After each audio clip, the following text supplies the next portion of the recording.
আপনি কি জানেন মিস্টার বিস্ট তার ভিডিওগুলোতে কত টাকা খরচ করেন আর তার মাসিক ইনকামই বা কত? এছাড়াও মিস্টার বিস্টের কতজন ক্যামেরাম্যান রয়েছে আর তাদেরকেই বা মিস্টার বিস্ট কত টাকা দিয়ে থাকেন? চলুন আজকের ভিডিওতে জেনে নিই। এই পর্যন্ত মিস্টার বিস্টের ভিডিওতে যারাই এসেছে তারাই কোটিপতি হয়ে ফিরেছে। ইউটিউবে মিস্টার বিস্টকে চেনে না এমন মানুষ হয়তো খুঁজেই পাওয়া যাবে না। মূলত শখের বসে খোলা ইউটিউব চ্যানেল থেকে আজকের দিনে মিস্টার বিস্ট মাসেই কয়েক কোটি টাকা ইনকাম করে থাকেন। তবে তিনি যেমন ইনকাম করেন তেমনি প্রত্যেকটা ভিডিওর পিছনে অনেক টাকা খরচও করে থাকেন। আপনি যদি মিস্টার বিস্টের ভিডিও দেখে থাকেন তাহলে হয়তো দেখেছেন মিস্টার বিস্ট পৃথিবীর বিভিন্ন দেশ থেকে মানুষ নেয় ভিডিও বানানোর জন্য, আর এটাই তার গোটা বিশ্বে পরিচিতি পাবার একমাত্র গোপন রহস্য। আর পৃথিবীর বিভিন্ন দেশ থেকে এসব খেলোয়াড় বা কন্টেস্টেন্টদের নিজের স্টুডিও বা আমেরিকাতে আনতে প্রচুর টাকা খরচ করেন। এছাড়াও মিস্টার বিস্টের একটি ক্যামেরা গ্যালারি রয়েছে যেখানে শুধুমাত্র ক্যামেরাগুলোর দামই $5 মিলিয়ন।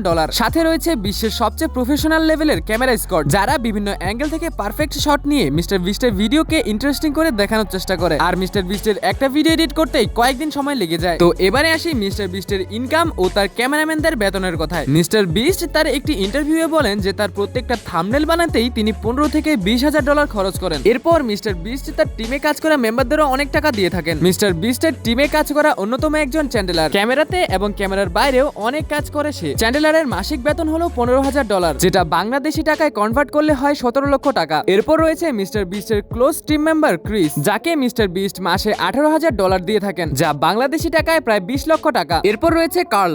শুধু ইউটিউব ভিডিওগুলোতেই কাজ করেন না, তিনি সকল গেমিং ব্র্যান্ডের সাথেও ডিল করে থাকেন এবং তার বেতন $20,000, যেটা বাংলাদেশি টাকায় 22 লক্ষ টাকা। এরপর রয়েছে এডিটর ও ক্যামেরাম্যান। তো মিস্টার বিস্ট তার প্রতিটি ভিডিওর জন্য ক্যামেরাম্যানদের $6,000 এবং এডিটরদের $10,000 করে দিয়ে থাকেন। এসব বেতন দেখে আপনাদের অনেক কম মনে হতে পারে, কিন্তু মিস্টার বিস্ট তার চ্যানেলের পেছনে কাজ করার প্রত্যেকটা মেম্বারের খরচ বহন করেন, মানে তাদের থাকা খাওয়ার খরচ মিস্টার বিস্ট একাই বহন করে থাকেন। তো বন্ধুরা, আজকের ভিডিওটি কেমন লাগলো সেটা অবশ্যই কমেন্টে বলতে ভুলবেন না। আর আপনি যদি মিস্টার বিস্টের একজন ভক্ত হয়ে থাকেন তাহলে কমেন্টে অবশ্যই মিস্টার বিস্ট লিখবেন। আর হ্যাঁ, অবশ্যই আমার চ্যানেলটিকে সাবস্ক্রাইব করবেন।